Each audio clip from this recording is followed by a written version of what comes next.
मैंने डाला था कि 378 सब इंस्पेक्टर्स की जो नौकरी वो खतरे में आ गई, उस पर तलवार लटकी।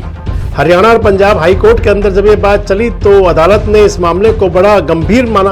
वो 10,000 सरकारी नौकरी प्राप्त युवा अब ठेकेदारी की नौकरी में आ जाएंगे। हरियाणा और पंजाब हाई कोर्ट ने ये, मैं समझता हूँ, मानवीय आधार है जिस पर कहा कि नौकरी किसी की जाएगी नहीं।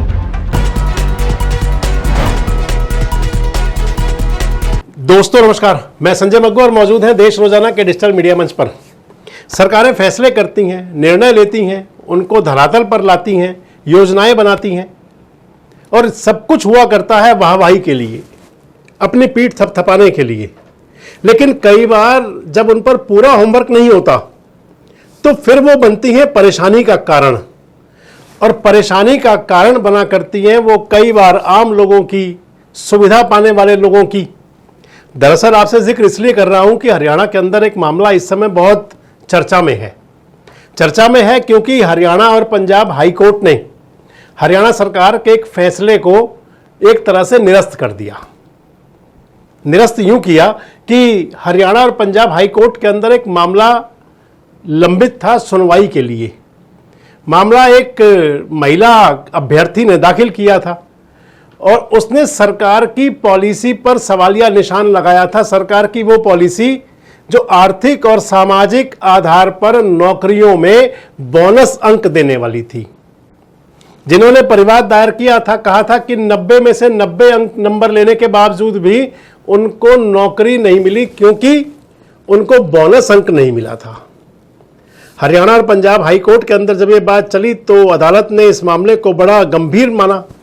हरियाणा और पंजाब हाई कोर्ट के अंदर जो सुनवाई की थी जस्टिस संजीव प्रकाश शर्मा और जस्टिस मीनाक्षी मेहता की डबल बेंच ने, उस बेंच ने जब अपना आदेश जारी किया और उसका जो रिटर्न कॉपी जो भी हाल ही में आई है, आप मोटा मोटी समझें कि हरियाणा के अंदर 10,000 ऐसे सरकारी नौकरी प्राप्त युवा जिनको कि वर्ष 2021 से और उसके बाद में हरियाणा स्टाफ सिलेक्शन कमीशन की तरफ से जो नौकरियां दी गई थी, उनमें लगभग 10,000 से ज्यादा अब ऐसे युवा हो जाएंगे कि जो सरकारी नौकरी से एडॉक की नौकरी में, ठेके की नौकरी में आ जाएंगे।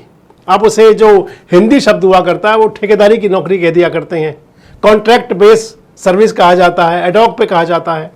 दरअसल हरियाणा के अंदर जो हरियाणा सरकार मुख्यमंत्री मनोहर लाल के नेतृत्व में थी, 2019 के दौरान में सरकार ने एक फैसला किया था। उस फैसले की चारों तरफ तारीफ हुई थी, सरकार ने अपनी खूब पीठ थपथपाई थी और फैसला था कि सरकारी नौकरियों के अंदर जो सरकारी नौकरी के लिए जो आवेदन करेंगे अभ्यर्थी, उनको 10 नंबर के बोनस अंक देने की बात थी। और उस 10 नंबर को 2 कैटेगरी में बांटा गया था, एक तरह से सामाजिक और आर्थिक आधार पर। यूं माना गया था कि जिन लोगों की आय इनकम जो है 1,80,000 रुपए तक है, इससे कम है, उनको 5 नंबर अतिरिक्त दिए जाएंगे। और दूसरा कहा था कि सामाजिक आधार जो बनाया गया उसमें यह कहा गया कि जिन परिवारों में सरकारी नौकरी नहीं है, उन परिवारों के अंदर अगर आप अभ्यर्थी कोई होगा तो 5 नंबर उसको वो मिल जाएंगे। यानी कि 5 और 5 10 नंबर। कोई ऐसा बच्चा हुआ कि जिसके पास आर्थिक आधार पर भी ये सुविधा मिलनी हो, बोनस अंक वाली, और सामाजिक आधार पर भी। सरकार की इस योजना की खूब तारीफ भी हुई थी, लेकिन इसके साथ ही हमने उस समय एक वीडियो बनाया था और ये कहा था कि आखिर क्राइटेरिया क्या होगा। आय प्रमाण पत्र बनवाना कोई बहुत मुश्किल काम नहीं है। आय प्रमाण पत्र लोग बड़े आराम से बनवा लिया करते हैं, और इसके साथ ही ना कोई मुश्किल है परिवार का जो अपना दिखाना, क्योंकि परिवार के अंदर भाई कहीं खुला तो कहा नहीं गया था कि अपना पर्सनल परिवार या पिता का परिवार या दादा का परिवार या परदादा का परिवार, कौन सा परिवार। और जब लोगों ने सुविधा लेनी हो तो फिर अलग राशन कार्ड बनवा लेंगे, पति पत्नी भी होंगे, एक बच्चा होगा, परिवार तो वो भी हुआ। इस लिहाज से मैंने उस समय कहा था कि योजना ठीक है कि सरकार ने योजना बना दी, लेकिन इसकी जो समीक्षा कैसे की जानी चाहिए। खैर, अब हुआ ये कि उसके बाद में 2021 में योजना अमल में आई। अब 2025 के अंदर हरियाणा और पंजाब हाई कोर्ट ने इस योजना पर सवालिया निशान लगा दिया और कहा कि यह गलत तरीका है। बोनस अंक देने की जो प्रक्रिया है, कहा सरकार हरियाणा और पंजाब हाई कोर्ट ने कि ये प्रक्रिया ठीक नहीं है। और इसके साथ ही सरकार का आदेश तो क्योंकि 4 भर्तियों को लेकर था, एक वीडियो मैंने आपसे शेयर किया था, आप देख सकते हैं, मैंने डाला था कि 378 सब इंस्पेक्टर्स की जो नौकरी वो खतरे में आ गई, उस पर तलवार लटकी। लेकिन अब जो हरियाणा और पंजाब हाई कोर्ट का जो लिखित आदेश देखें तो उसके अंदर ऑटोमेटिक बात है कि वो सभी नौकरियां आ जाएंगी जो इस आदेश के बाद में, और जो आर्थिक और सामाजिक आधार पर जो बोनस अंक दिए जाने के सिद्धांत पर नौकरियां दी गई, वो सभी नौकरियां अपने आप से ही उसके अंदर आ जाएंगी। और ऐसी नौकरियां लगभग 25,000 हैं, 25,000 से ज्यादा, जिनके अंदर की आर्थिक और सामाजिक आधार पर जो 5-5 और यानी कि 10 अंक बोनस देने वाली बात है। अब मोटा मोटी एक अनुमान लगाया जा रहा है कि लगभग 15,000 तो लगभग ऐसे बच्चे हैं कि जो नई मेरिट लिस्ट बनाने की, क्योंकि अदालत ने कह दिया हाई कोर्ट ने कि भाई नई मेरिट लिस्ट बनाइए अब आगे, और नई मेरिट लिस्ट के अंदर जो बनाई जाएगी उसमें वो 10 बोनस के अंक नहीं जोड़े जाएंगे। अब जो मोटा मोटी मैं आपको बता रहा था कि पुरानी जो मेरिट लिस्ट है उसके हिसाब से लगभग 15,000 ऐसे सरकारी नौकरी प्राप्त युवा हैं जिनको नौकरी मिली उन 25,000 में से, कि जिनके पास अगर बोनस अंक हटा भी दिए जाएंगे तो भी उनकी नौकरी को कोई खतरा नहीं है, क्योंकि वो मेरिट में वैसे ही आ रहे थे।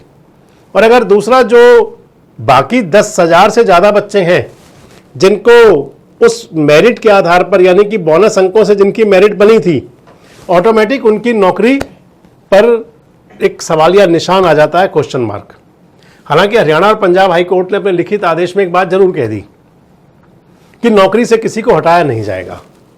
अदालत ने कहा है कि जिनको नौकरी मिली हुई है उनकी नौकरी छीनी नहीं जाएगी। और वाकई ये अदालत का बड़ा अच्छा फैसला है कि जब किसी की नौकरी चली जाती है, रोजी रोटी चली जाती है, तो परिवार पर बड़ा संकट आ जाता है। हरियाणा और पंजाब हाई कोर्ट ने ये, मैं समझता हूँ, मानवीय आधार है जिस पर कहा कि नौकरी किसी की जाएगी नहीं, लेकिन वो 10,000 जो, या 10,000 से ज़्यादा या 9,000 जो भी होंगे, मोटा मोटी जो अनुमान है वो 10,000 के आसपास का है। वो 10,000 सरकारी नौकरी प्राप्त युवा अब ठेकेदारी की नौकरी में आ जाएंगे, एडॉक बेस नौकरी पर, कॉन्ट्रैक्ट बेसिस नौकरी पर आ जाएंगे वो। और हरियाणा सरकार के लिए बड़ी जो समस्या क्या है, जो हरियाणा सरकार के लिए जो बड़ी बात है वो ये है अब कि हरियाणा सरकार उन सब बच्चों को एडजस्ट करेगी जो सरकारी नौकरी से ठेकेदारी की नौकरी पे आएंगे, ठेकेदारी से फिर सरकारी नौकरी में लाया जाए उनको।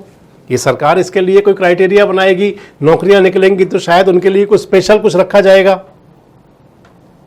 अब इस बात को लेकर के हरियाणा के मुख्यमंत्री नायब सिंह सैनी कह रहे हैं कि भाई मेरे होते हुए किसी को चिंता करने की जरूरत नहीं है, किसी युवा को चिंता की जरूरत नहीं है नौकरी की। बहुत अच्छा कहा मुख्यमंत्री जी ने। और हरियाणा के पूर्व मुख्यमंत्री मनोहर लाल खट्टर जी भी कह रहे हैं कि किसी की नौकरी पर कोई तलवार नहीं लटकी है। बहुत अच्छी बात है। लेकिन अदालत का आदेश तो ये बता रहा है अभी तक, क्योंकि अब देखना है कि क्या सरकार सुप्रीम कोर्ट में जाएगी उसको लेकर के, या मेरिट लिस्ट नहीं बनाएगी, या कोई बीच का रास्ता निकालेगी, क्या करेगी। लेकिन फाइनली लगता ऐसा है कि 10,000 युवाओं को उनकी जो सरकारी नौकरी है, सरकारी नौकरी उनकी अब खतरे में आ गई, सरकारी नौकरी उनकी जा सकती है और वो ठेकेदारी की नौकरी में आ जाएंगे। अब मान लीजिए अदालत का आदेश भी हो गया और सरकार भी अदालत के आदेश मान लेगी। मान लीजिए नई मेरिट लिस्ट बन जाएगी, 10,000 युवाओं को जिनको नौकरी मिली, जो सरकारी नौकरी मिली बोनस आधार अंक के आधार पर, जिनकी नौकरी अब वापिस होगी, ठेकेदारी में आएंगे। ठेकेदारी से सरकार फिर कह रही है कि उनको एडजस्ट फिर किया जाएगा, नई भर्तियां निकाल कर एडजस्ट किया जाएगा उनको। जब नई भर्ती निकाली जाएंगी तो उसके अंदर फिर मान लीजिए कि जो अगले 10,000 बच्चे इंतजार कर रहे थे, उनका इंतजार कितना लंबा हो गया, उन्हें कितना और वेट करना पड़ेगा। अभी व्यवस्था पर अगर देखें तो बहुत बड़ा क्वेश्चन मार्क है ये।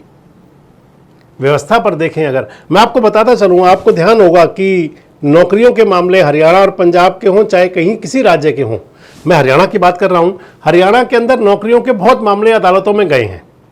अदालतों ने कई नौकरियां निरस्त की, अदालतों ने कई नौकरियों के अंदर उन पर क्वेश्चन मार्क लगाया, नेताओं को दंडित भी किया। इवन हरियाणा के अंदर तो हरियाणा के पूर्व मुख्यमंत्री चौधरी ओम प्रकाश चौटाला, उनको सजा हुई थी। यही मामला था जेबीटी भर्ती का, जो जिस जेबीटी टीचर भर्ती घोटाले में, जो मामले में जिसे घोटाला का नाम दिया गया, जो सजा हुई थी उसके अंदर भी यही था कि मेरिट लिस्ट सही नहीं बनाई गई थी और मेरिट सूची के अंदर उन बच्चों को स्थान नहीं मिला था जिनको मिलना चाहिए था। ये बात अदालत ने कही थी उस समय। और कुछ आप देखें तो बहुत बड़ी बात हो जाती है दोस्तों कि अदालत अगर किन्हीं भर्तियों पर सीधा कह दे कि पुरानी मेरिट लिस्ट रद्द, आप नई मेरिट लिस्ट बनाइए, उसके अंदर आपने जो अपनी योजना बनाई थी 10 बोनस अंक देने वाली, उसको हटाइए। अब आपको क्या लगता है क्या होगा इसके अंदर? क्योंकि एचएसएससी के चेयरमैन साहब श्रीमान हिम्मत सिंह जी तो कह रहे थे कि वो रास्ता देखेंगे, क्या रास्ता बनता है। क्या सरकार सुप्रीम कोर्ट में जाएगी? क्या युवा सुप्रीम कोर्ट में जा सकते हैं? जिनकी नौकरी अगर जाएगी सरकारी नौकरी से ठेकेदारी की नौकरी में अगर आएंगे तो क्या वो जाएंगे? और या फिर अदालत का मामला जस का तस लागू हो जाएगा, अदालत का आदेश जस का तस लागू हो जाएगा? आपको क्या लगता है? कमेंट्स बॉक्स में जरूर बताएं। जुड़े रहें हमारे साथ, देखते रहें देश रोजाना। नमस्कार, धन्यवाद। हमारे साथ जुड़े रहने के लिए सब्सक्राइब करें देश रोजाना के YouTube चैनल को और नई वीडियो की नोटिफिकेशन पाने के लिए बेल आइकन जरूर दबाएं। अगर आप ये वीडियो Facebook या Instagram पर देख रहे हैं तो पेज को लाइक और फॉलो जरूर करें और ज्यादा से ज्यादा शेयर करें।